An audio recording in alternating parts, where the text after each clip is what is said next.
본 말씀은 창세기 1장 16절부터 17절입니다. 창세기 1장 16절에서 17절 말씀 다 같이 받들어 읽겠습니다. 시작. 하나님이 두 큰 광명을 만드사 큰 광명으로 낮을 주관하게 하시고 작은 광명으로 밤을 주관하게 하시며 또 별들을 만드시고 하나님이 그것들을 하늘의 궁창에 두어 땅에 비추게 하시며. 이는 하나님의 말씀이니라. 아멘. 오늘 본문 말씀 보시면 넷째 날에 해당하는 창조 사역이십니다. 하나님의 넷째 날 창조 사역에 관련돼서 큰 광명과 작은 광명 또 별들을 만드셨다고 되어 있는데 중요한 거는 우리가 창세기 1장 전체를 보시면 그 창조 사역과 관련돼서 어떤 부분이 더 강조가 됐는지를 잠시 우리가 살펴볼 수가 있어요. 창세기 1장을 일단 펴놓고 한번 살펴보시면 좋을 것 같아요. 일단은 첫째 날 일단 보자면 첫째 날 창조가 빛창조잖아요. 두 번째 이제 궁창을 만드시고 궁창 아랫물 위에물을 만드셨다고 되어 있어요. 그 다음에 셋째 날은 뭘 만드셨어요? 셋째 날에는 궁창 아랫물에 해당하는 그 천하의 땅과 바다를 나누셨습니다. 그 다음에 넷째 날에 오늘 본문 말씀에 해당하는 거죠. 해와 달과 별을 만드셨어요. 창조를 하셨죠. 다섯째 날에 해당이 되는 게 있어요. 다섯째 날은 뭘 만드셨어요? 뭐 바다의 물고기들, 바다 생물들, 그리고 공중의 새들 만드셨어요. 그 다음에 마지막으로 여섯째 날 만드신 게 이제 사람 창조하시고 짐승 창조하셨다고 했잖아요. 여기 가장 많은 절에 해당하는 게 몇째 날에 해당이 돼요? 여섯째 날이잖아요. 그럼 여섯째 날이 중요하다는 걸까요? 중요하지 않다는 걸까요? 매우 중요하니까 여섯째 날 해당하는 그 내용이 절이 가장 많겠죠. 그쵸? 그래서 여섯째 날 8절이에요. 8째 날. 그쵸? 사람 창조가 되게 중요하다는 거예요. 이 천지 만물을 창조하신 그 이유 중에 하나가 무슨 창조? 사람 창조를 위한 목적이기 때문에 이 나머지 5일 창조들은 다 뭐예요? 사람을 창조하기 위한 배경이 된다는 거죠. 그래서 되게 중요하다는 말씀을 하셨어요. 자, 그러면 이 여섯째 날 사람 창조 그 다음에 가장 많은 절이 해달별이죠. 해달별. 넷째 날이에요. 넷째 날. 여섯 절이잖아요. 그렇죠? 그럼 이 해달별 창조가 되게 사람 창조 이후 두 번째로 중요하다는 거예요. 매우 중요하다는 거예요. 그렇죠? 그러면 왜 해와 달과 별 창조가 중요할까에 대해서 큰 첫 번째로 천진만물 누가 창조하셨어요? 예, 당연한 말씀을 제가 물어보죠. 그렇죠? 천지만물을 천지만물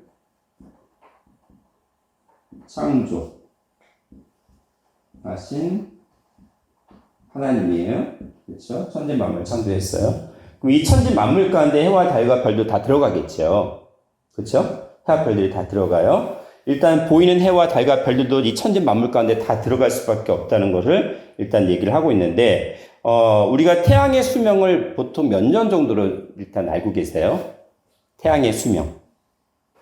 일단은 태양의 수명을 100억 년 정도, 어디에서는 뭐 70억 년이라고 얘기하는 분도 있는데 일단 100억 년으로 보는 관점이 또 많이 있어요. 그런데 지금 우리 지구의 나이를 보통 몇 억 년 정도로 보죠? 일반 이제 물리학자들이나 천문학자들 얘기하기를 보통 일반적인 세계에서는 46억 년 정도를 생각을 해요. 그러면 태양의 수명이 약 2배 이상인 거죠. 지금 그렇게 되어진 거예요.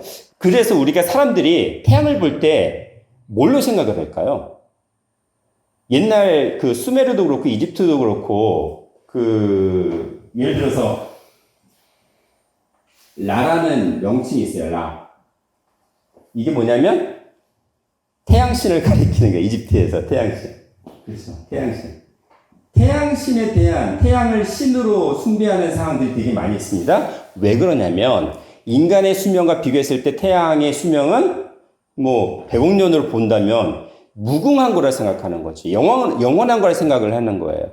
달의 수명은 어느 정도 될까요? 다들 예측하기 힘들다고 얘기를 해요. 어떤 데는 오히려 그 태양의 수명보다 2배인 200억 년을 얘기하는데 의견이 무성해요. 이게 일치가 되지 않아요. 그러니까 그 태양과 달과 그리고 별들이 우리 인간의 수명에 비해서 어떻다? 무궁하다, 영원하다 생각을 하기 때문에 사람들이, 인류 역사의 모든 사람들이 해와 달과 별을 어떻게 했을까요? 예, 신격화하고 숭배를 했어요. 신격화하고 숭배를 했어요. 근데 하나님께서는 그거를 절대 원치 않으신다고 하시거든요. 일단 우리가 창세기 1장 1절에 태초에 하나님의 천지를 창조하셨습니다. 하나님의 천지를 창조하셨고 창세기 2장 4절에도 하나님의 천지를 창조하셨다고 말씀하셨어요. 왕하 19장 15절 볼게요. 그 앞에서 기도하여 가는데 그룹들 위에 계신 이스라엘 하나님 여호와여, 주는 천하 만군의 홀로 하나님이시라. 주께서 천지를 조성하셨나이다. 누가 창조하셨다고요? 천지를? 천지 만물을 창조하신 분은 오로지 하나님 한 분이시라는 거예요. 그 얘기를 강조했습니다. 이와 유사한 말씀이 이사야 37장 16절에도 있어요. 하나님께서 천지를 만드셨기 때문에 이 천지 만물의 주인은 누구라는 거죠? 예, 하나님이라는 말씀을 계속 하고 계시는 거예요. 그래서 하나님께서 이 천지 만물에 지금 막 운행을 하고 있잖아요. 운행하고 있는 이 천지 만물을 하나님께서 멈추실 수 있을까요? 없을까요? 멈출 수가 있습니다. 그쵸? 멈출 수가 있어요. 근데 뭐가 멈추게 되면 흘러가는 시간이 갑자기 멈추거나 비거나 여러 가지 또 상황들이 발생이 되겠죠. 근데 이사야 48장 13절을 볼게요. 과연 내 손이 땅의 기초를 정하였고 내 오른손이 하늘에 폈나니 내가 부르면 천지가 일제히 서리라. 하나님께서 부르시면요 천지가 일제히 쓴대요. 우리는 이 천지 만물을 창조하신 하나님 하면은 괜히 이 그림의 떡으로 생각해요. 느낌이 없어. 우리는 지구 밖을 벗어나는 것도 상상하기 힘든데, 이 태양계뿐만 아니라 태양계가 2천억 개 모인 은하계, 은하계가 2천억 개 이상 모인 우주의 하나, 우주가 10에 500승계 이상인데 우리가 감히 상상을 못 하잖아요. 근데 천지 만물을 창조하신 하나님께서 그거를 멈추게 하시면 멈춘다는 거예요. 그렇잖아요. 그 사건이 어디에 있었어요? 성경에도 기록된 사건이 있었죠? 어디에?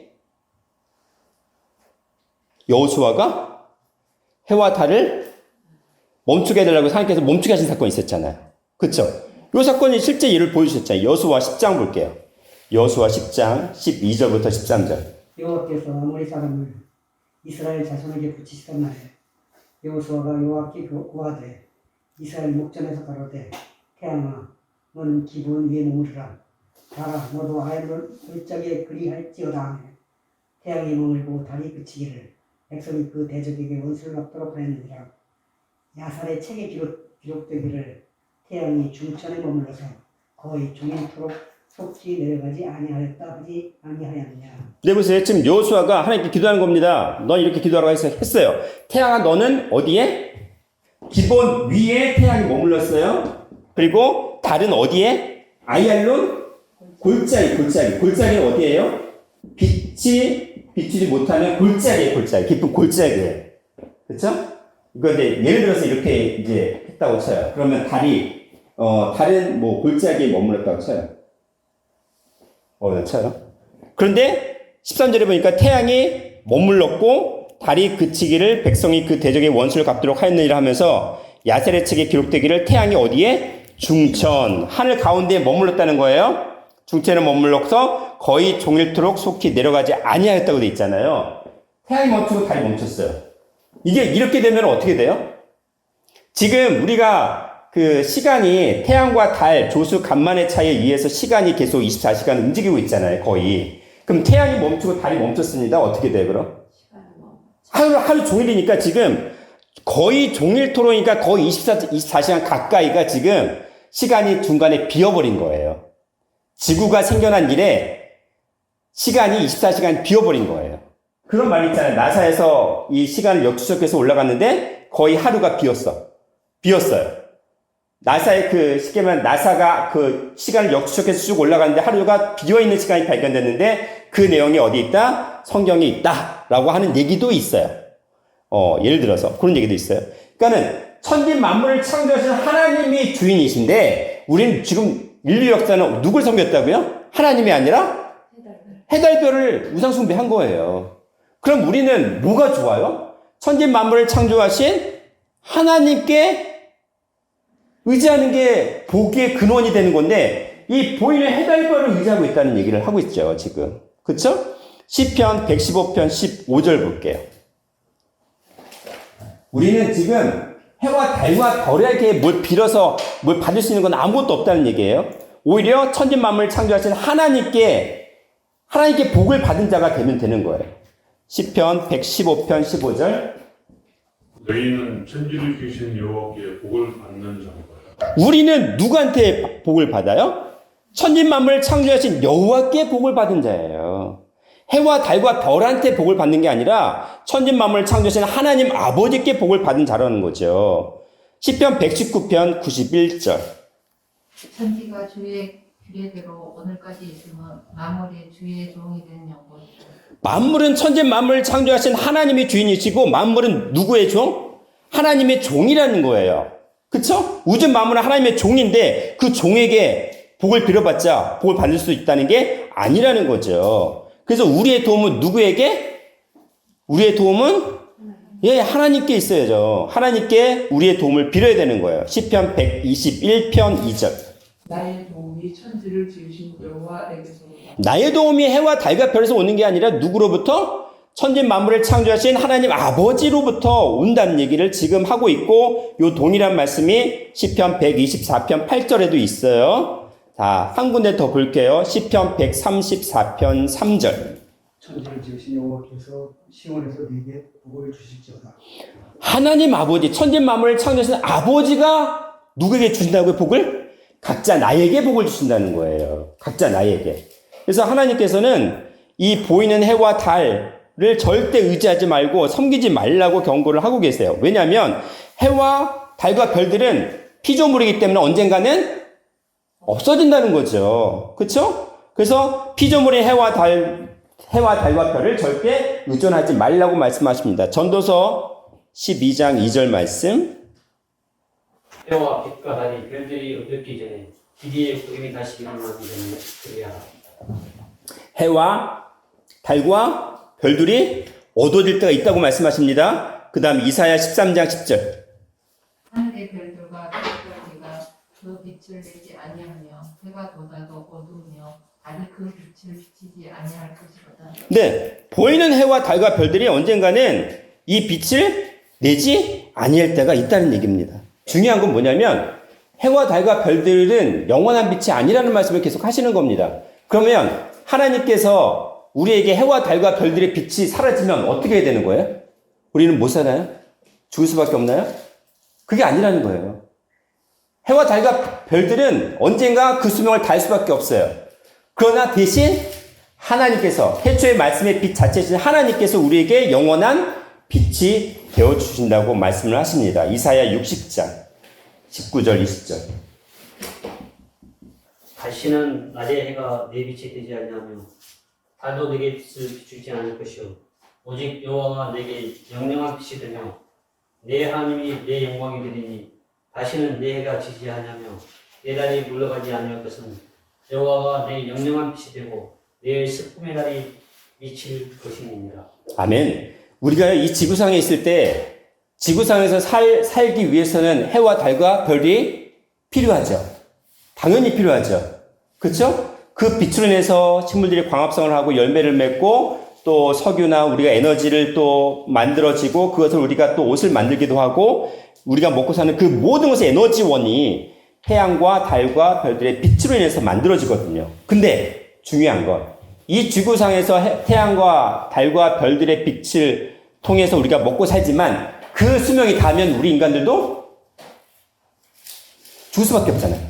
근데 하나님께서는 피조물인 해달별이 너희의 빛이 아니라 하나님께서 영원한 생명 자체이신 하나님께서 우리의 빛이 되어주시겠다고 하시는 겁니다. 요한계시록 21장 23절이요. 그 성은 해나 달의 비침이 쓸데없으니 이는 하나님의 영광이 비치고 어린 양이 그 등이 되십니다. 이게 하늘에서 내려오는 거룩한 성 예루살렘인데 누구냐면 거룩한 성 새 예루살렘은 어린 양의 신부가 되어 있어요. 근데 어린 양의 신부에게는 해와 달의 비침이 쓸데없대요. 왜? 하나님께 영광이 비치시고 어린 양이 재림주 되신 어린 양이 그 등불이 되신다고 하셨기 때문에. 이게 뭐냐면 이 단계는 뭐냐면요. 해와 달과 별들의 빛이 필요 없는 그 상황이 되면은 어떤 단계일까요? 변화 단계, 변화. 변화된 자에게는 해와 달과 별들의 빛이 필요 없어요. 왜? 하나님의 말씀 자체가 빛이기 때문에 우리가 이 죽는 몸이 아니라 신령한 몸으로 바뀌고 변화가 되기 때문에 더 이상 빛이 없다는 거죠. 중요한 건 우리는 하나님께서 우리에게 영원한 왕노릇을 하는 그런 빛이 되어주시기 때문에 계속 이 말씀을 하시는 겁니다. 요한계시록 22장 5절도 볼게요. 다시 밤이 없겠고 등불과 햇빛이 쓸데없으니 이는 주 하나님이 저희에게 빛이시니라. 저희가 세세토록 왕노릇하리로다. 네, 하나님이 우리의 영원한 빛이 되어주시기 때문에 우리는 세세토록 영원토록 왕노릇되게 하시겠다고 하시는 겁니다. 결국 변화예요. 저희가 변화 속에 들어가면 보이는 해와 달과 별의 빛은 필요 없다라는 그 얘기를 하시는데 우리는 이 보이는 해, 달, 별을 숭배해 왔다는 겁니다. 신명기 4장 19절. 또 비었건데 내가 하늘에 향하여 눈을 들어 이걸 동신 하늘의 군중 곧 너희 하나님 여호와께서 천하 만민을 위하여 분정하신 것을 보고 미혹하여 그것을 경배하며 섬겼다 하노라. 네, 여기 1월 성신이 나옵니다. 1은 태양이고 월은 달, 성신은 별들. 그쵸? 1월 성신, 즉 하늘의 해나 달이나 별을 보고 매혹되어 경배하지 말라고 말씀하시는 겁니다. 왜냐하면 이것은 너희들에게 주신 게 아니라는 거예요. 이것은 너희들의 영원한 생명을 위해 주신 게 아니고 피조물이에요. 너희들의 그냥 이 땅에서 이 지구상에서 살아 숨쉬기 위해서 필요한 피조물의 영역인데 그것을 신으로 섬기는 그런 존재가 아니라는 말씀을 하시는 겁니다. 왜냐하면 현대인의 성경서도 뭐라고 하시냐면 하늘의 해나 달이나 별을 보고 매혹되어 경배하지 마십시오. 그런 것들은 여러분의 하나님 여호와께서 온 세상 사람들의 유익을 위해 주신 것이니라. 뭐예요? 영원이 아니라 이 땅에서 말씀을 받고 자라는 그 과정 속에 살아 숨쉬기 위한 그런 유익을 위해서 주신 것 뿐이지 그게 본질은 아니라는 말씀을 하시는 겁니다. 왕하 23장 5절. 옛적에 유다 왕들이 세워서 유다 모든 고을과 예루살렘 사는 신당에서 분양하며 우상을 섬기게 하는 제사장들을 폐하며 또 바알과 해와 달과 12궁성과 하늘의 모든 별에게 분양하는 자들을 폐하고 해와 달과 12궁성 즉 하늘의 모든 별들에게 분양하는 자들을 어떻게 하라고요? 폐하라. 그냥 멸하시겠다는 말씀을 하시는 겁니다. 우상 숭배하는 그 자체를. 그래서 나중에는요 이 해와 달과 별들에게 우상 숭배했던 자들의 그 뼈를 그 제단 위에 전부 다 흩어버린대요. 그리고는 아무도 그걸 묻지 못하게 해서 그냥 흙과 같이 흩어버리는 존재가 되어버린다고 말씀하십니다. 예레미야 8장 2절입니다. 그들은 사랑하며 섬기며 순복하며 구하며 경배하던 해와 달과 하늘의 별 아래들이니 그 뼈가 거두이거나 놓치지 못하여 지면에서 분토 같을 것이며. 네, 여기 쬐린이라는 말이 무슨 말일까요? 쬐린이. 해와 달과 하늘의 무별 아래 쬐린이. 예, 참 번역을 좀 쬐린이 좀 이상해요. 히브리어 본면은 그 샤타라고 되어 있는데 흩어버리는 겁니다. 그 시체의 뼈 자체도 흩어버리는 거예요.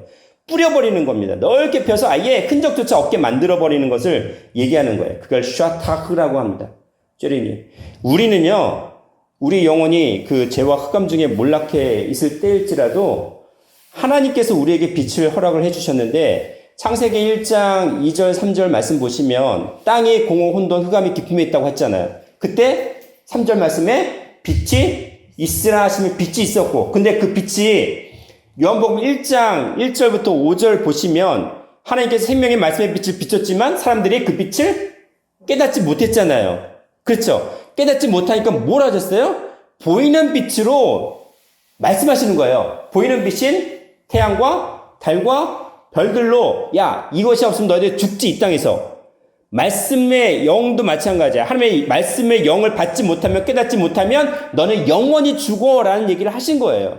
그래서 해와 달과 별들은 영원하신 태양 대신 말씀의 빛을 깨닫게 하기 위한 어떤 상징적인 것이고 이 땅의 그림자라는 거죠.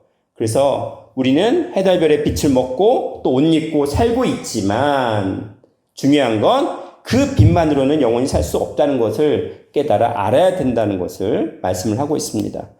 큰 두 번째로 창세기 1장의 해와 달과 별. 오늘 본 말씀이에요. 본 말씀인데 그 창세기 1장 보시면 1장 16절을 볼게요. 제가 읽어보겠습니다. 하나님이 두 큰 광명을 만드사라고 되어 있어요. 보니까 여기 큰 광명이 몇 개예요? 두 개. 두 큰 광명이라고 되어 있잖아요. 창세기 1장 16절에. 그쵸? 분명히 큰 광명이 두 개라고 했어요. 그러니까 히브리 본문상에는 두 큰 광명들이라고 되어 있어요. 들, 복수형으로 붙어 있어요. 두 큰 광명들을 만드사라고 분명히 얘기했잖아요. 근데 뒤에서는 어떻게 나와요? 큰 광명으로 낮을 주관하게 하시고 작은 광명으로 밤을 주관하게 하시며. 이게 말이 맞아요? 분명히 큰 광명들을 두 개 만드셨다고 돼 있잖아요. 근데 뒤에서는 큰 광명 하나, 작은 광명으로 나와 있어요. 이 표준 세번으로 이렇게 번역해요. 하나님이 두 큰 빛을 만드시고. 현대의 성경에서는 하나님은 두 개의 큰 광채를 만들어. 분명히 큰 광채, 큰 광명이라고 했는데 뒤에서는 큰 광명, 작은 광명 이렇게 되어 있거든요. 이게 성경이 잘못 기록된 걸까요? 우리는 성경을 이거 읽으면서도 그냥 당연히 그냥 읽어왔잖아요. 그냥 거기에는 두 큰 광명 생각지도 못하고 큰 광명, 작은 광명 그것만 생각했거든요. 근데 두 큰 광명이라고 선포를 하셨어요. 두 큰 광명들이라고 선포하셨어요. 왜 그랬을까요? 이 광명이라는 말 자체가 히브리어로 마우르라고 해요. 마우르, 이제 광명인데, 이 광명이라는 마우르는요, 빛 자체예요. 빛 자체. 근데 이 광명이라는 마우르 자체는 태양처럼 발광체. 빛을 뭐 하는 거예요? 스스로 발광하는 그 빛을 말하는 게 마우르예요. 마우르. 근데 이 마우르는 어디서 왔냐면요. 창세기 1장 3절 말씀 보시면 뭐가 있으라고 했어요? 빛이 있으라 하시면 빛 있죠. 그 빛에서 온 말이 마우르예요. 오르. 이 빛에 해당하는 오르에서 나온 말이 마우르예요. 그러니까는 뭘 말씀하시려면 광명이라고 얘기할 때 원래 광명이라는 것은 발광체, 스스로 빛을 발광하는 걸 얘기하는 거예요. 그래서 지금 두 큰 광명이라고 미리 선포를 해놓으셨고는 뒤에는 큰 광명, 작은 광명이라고 했잖아요. 그렇다면 광명이라는 말 자체로 봤을 때는 큰 광명은 우리는 태양으로 보고 있잖아요. 그렇죠? 큰 광명은 태양이에요. 작은 광명은 뭐예요? 달이잖아요. 근데 광명이라는 말, 마우르는 말 자체에 봐서는 태양에는 뭐 큰 광명이 해당이 될 수 있죠. 자체 발광이니까. 근데 달은 자체 발광이 아니잖아요. 빛을 반사하는 거잖아요. 빛을 받아서 반사하는 역할을 할 뿐이지 스스로 빛을 발광하는 역할을 하는 게 아니에요. 달은. 근데 달에도 뭘 썼어요? 광명이라는 말을 썼어요. 창세기에서 넷째 날 해당하는 건 우리는 보이는 해와 달과 별들을 창조했다고 말씀을 합니다. 맞아요. 보이는 해와 달과 별 만드신 거 맞아요. 그런데 성경은 제가 성경 읽을 때 어떻게 읽어야 된다고 말씀을 드렸죠? 자세히. 왜? 짝이 있기 때문에. 성경은 모든 사실의 역사, 홍수 역사도 마찬가지 다 뭐예요? 그것이 표면의 역사지만 이면적인 상징이 있다고 말씀을 드린 거잖아요. 이 땅의 차원을 가지고 하늘의 것을 깨닫게 하기 위해 만든 거라고 말씀하셨기 때문에 중요한 건 우리가 이것을 이상하게 보면 한도 끝도 없어요. 뭘 얘기하냐면 보이는 해와 달과 별들 맞는데 그것을 통해서 하나님께서 보여주시고자 하는 말은 딴 거가 있다는 얘기예요. 딴 의미가 있다는 얘기잖아요. 그렇죠? 그렇다면은 두 큰 광명이라고 했다면 태양은 낮을 주관하고 달은 밤을 주관해요. 달은 밤의 상징이고 태양은 낮의 상징이에요. 그렇다면은 창세기 1장 2절에 그 땅의 상태가 어떻다고 하셨나요? 공허, 혼돈, 흑암이 기품이 있다고 말씀을 하셨어요. 그리고 1장 3절에 이 땅, 이것 전체를 어둠이라고 칭하면서 이 어둠에 뭘 비추라고요? 빛이 있으라 하심에 빛이 있었고가 됐잖아요. 근데 요거를 지금 창세기 1장 16절 17절은 어떻게 얘기를 했어요?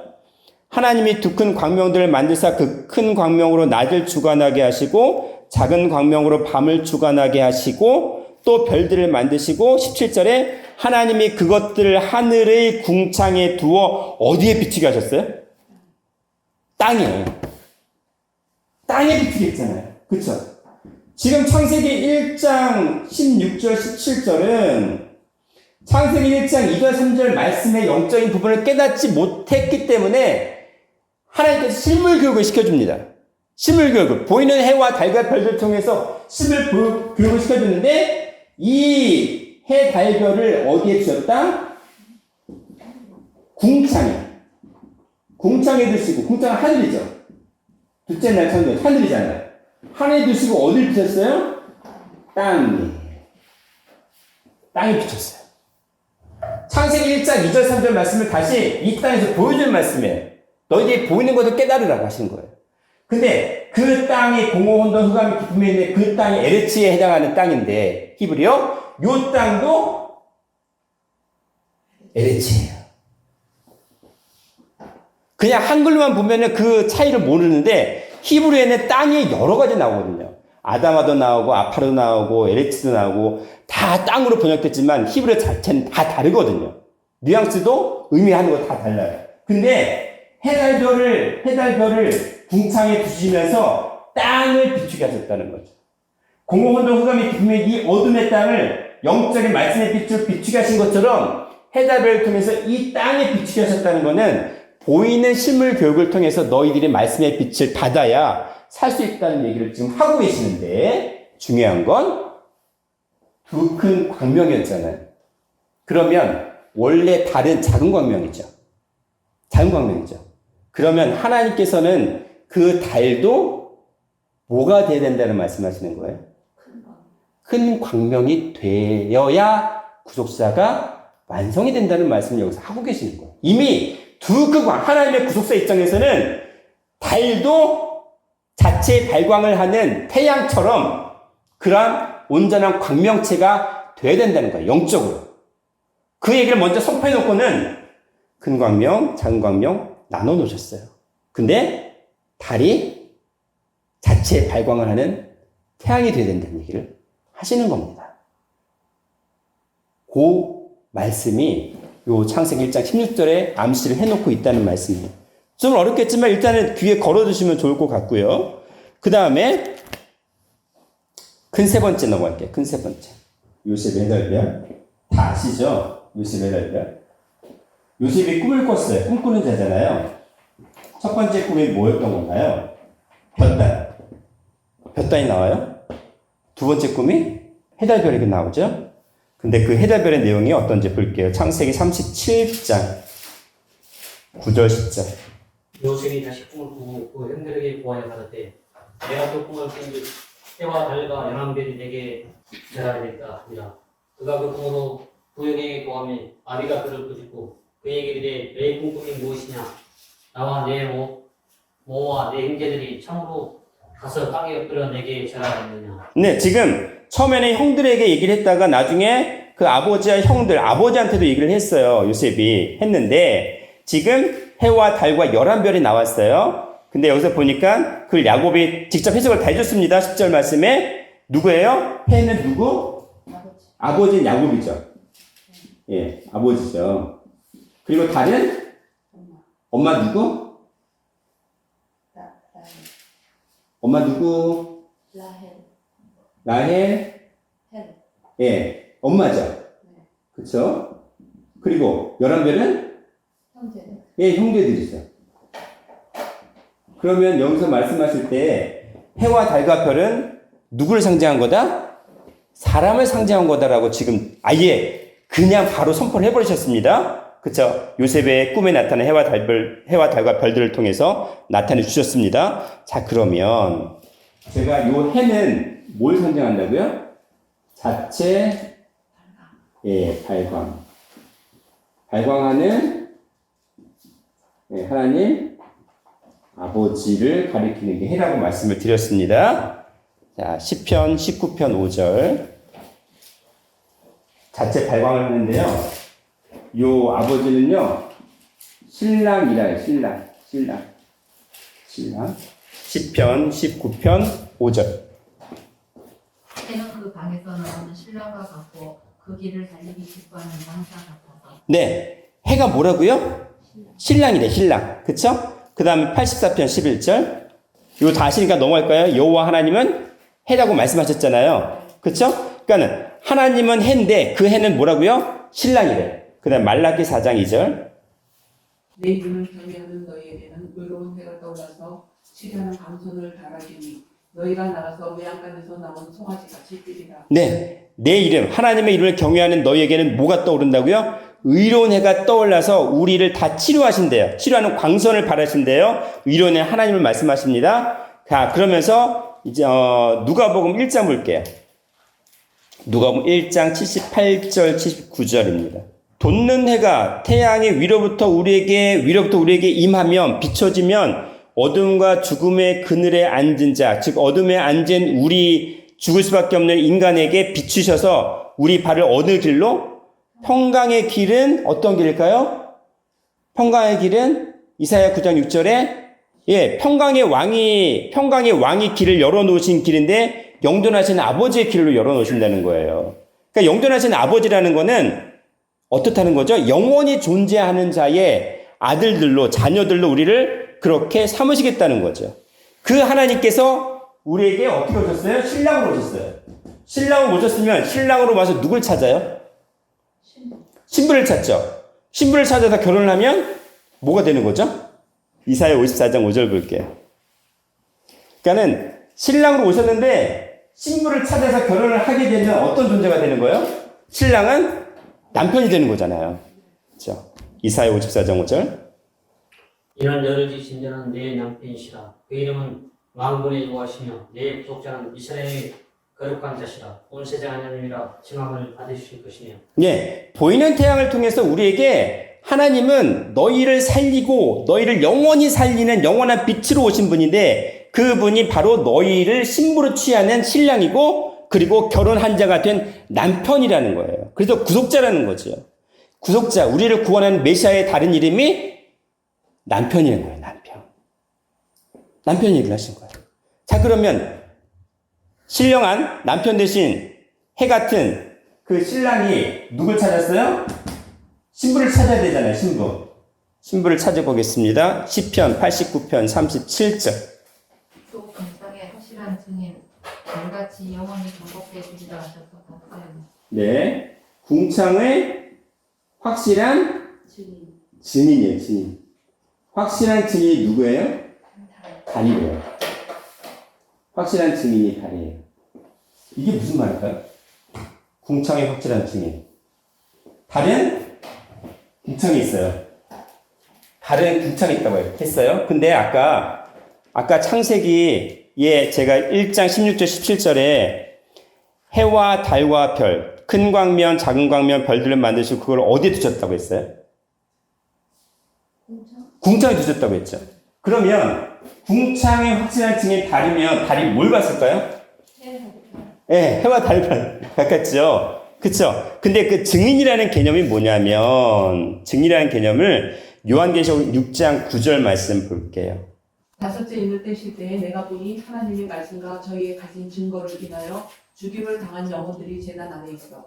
네, 여기 보니까 하나님의 말씀과 저희의 가진 증거를 인하여. 그러면 이 증인은 뭘 가진 자예요?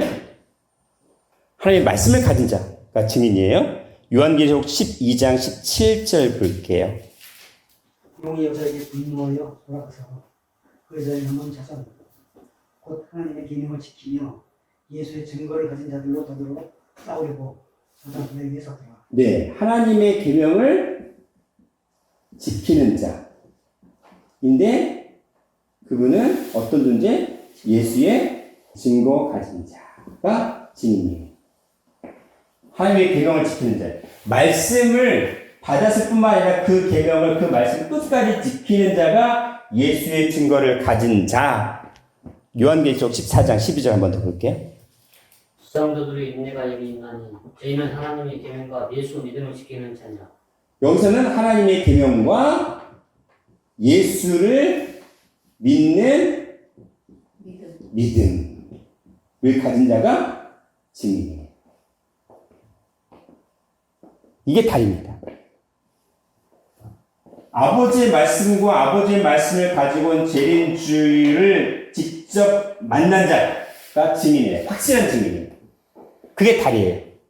그러면 이 달은 누구여야 될까? 달에게 있어서 확실한 증인은 뭐예요?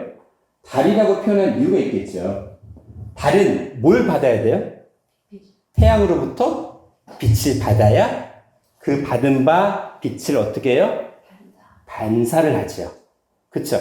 우리가 아버지로부터 변화 생명의 말씀을 받아야 그 말씀을 어떻게 해요? 나도 먹고 소화시키고 그 다음에 또 택한 자들에게 반사, 전도하는 거. 그게 달이에요. 그러면 이 달은 끝까지 달로 멈춰 있을까요? 요한계시록 12장 1절 볼게요.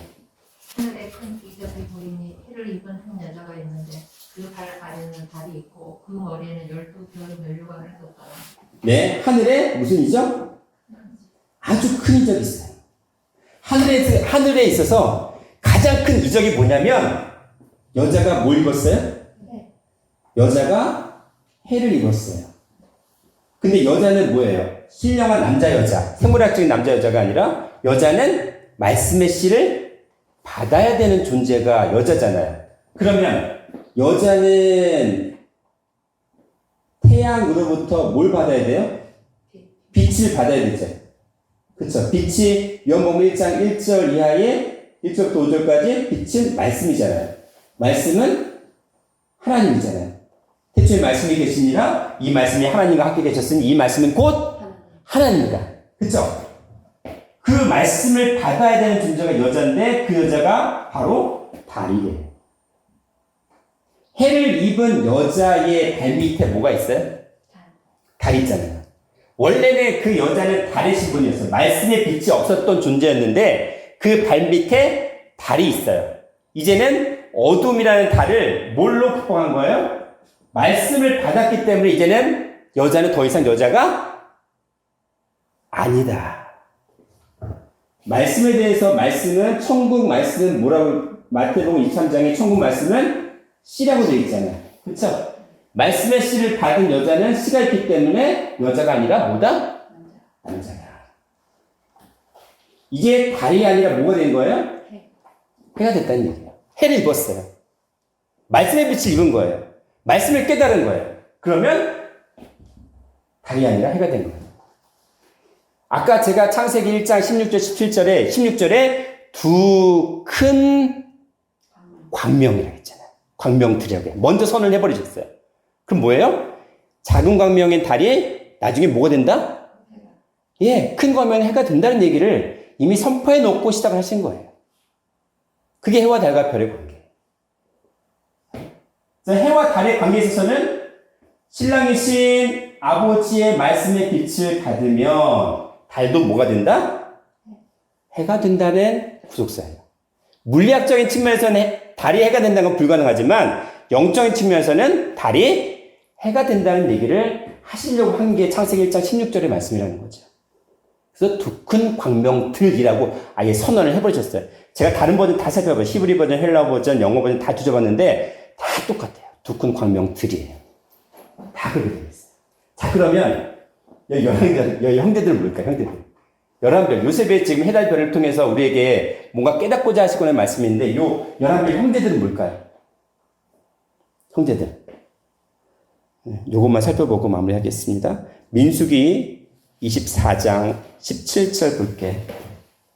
네. 내가 그를 보아도 이때의 일이 아니며 내가 그를 바라보아도 가까운 일이 아니라 한 별이 야곱에게서 나오며 한 홀이 이스라엘에게서 일어나서 모압을 이편에서 저편까지 쳐서 파하고 또 소동하는 자식들을 다 멸하리로다. 자, 한 별이 야곱에서 나오고 한 홀이 이스라엘에 나와요. 야곱은 야곱의 새 이름이 이스라엘이잖아요. 그렇죠? 그러니까는 한 별이 나옵니다. 한 홀이 나옵니다. 누구를 가리켜요? 궁극적으로 야곱에게서 한 별이 나오고 야곱에게서 한 홀이 나오는 거는 영원하신 왕이 나타난다는 거. 메시아죠. 메시아가 예수님께서 야곱, 특히 이스라엘을 통해서 나온다는 거잖아요. 이 땅에 오신다는 거잖아요. 그렇죠? 근데 중요한 건 소동하는 자식들 다 멸하겠다고 하셨어요. 이 소동하는 게 왜 소동을 할까요? 분명히 야곱을 통해서 메시아가 나타난다는 기뻐할 일인데 소동을 한대요.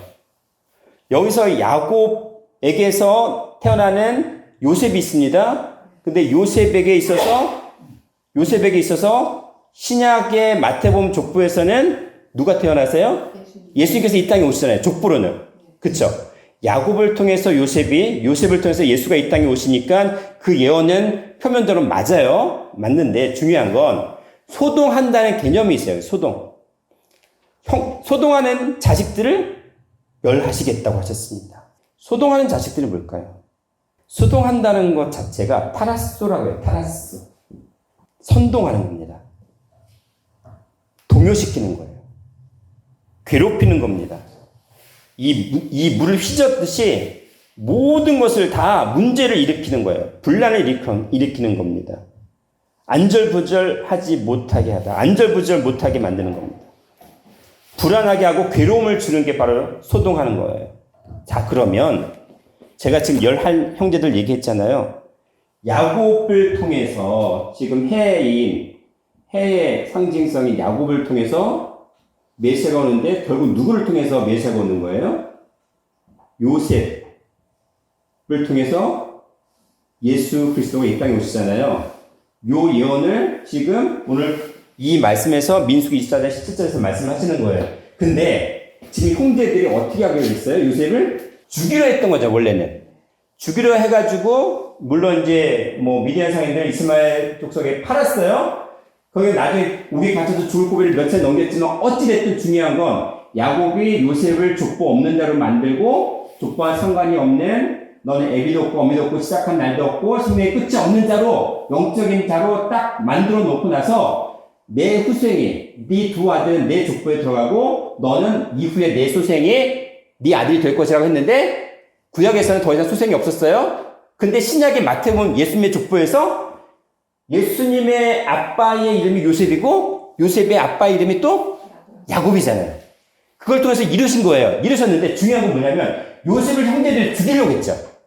결국 영적으로는 뭐예요? 보이는 건 요셉을 죽이려 했지만은 예수님께서 이 땅에 오시는 길을 누가 막는다? 형제들이 막았어요. 그 형제들이 소동한 겁니다. 그래서 소동했다고 얘기를 하고 있어요. 그렇죠? 그 왜 소동했는지 이 소동한다는 얘기를 예수께서 이 땅에 오실 때 그 상황이 그대로 일어났어요.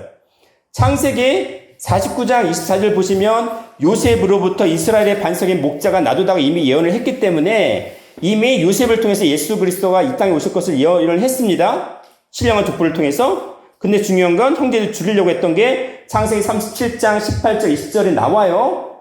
그를 죽여서 구덩이에 던져놓고 그 꿈이 어떻게 되는 거를 우리가 본자 죽이면 그 꿈이 이룰 수 없다고 생각한 거니까. 그게 37장 18절 20절의 말씀이에요. 그런데 실제로 예수님께서 이 땅에 오셨을 때 어떻게 했어요? 상황이? 네. 마태복음 2장을 볼게요. 마태복음 2장 2절부터 3절 말씀.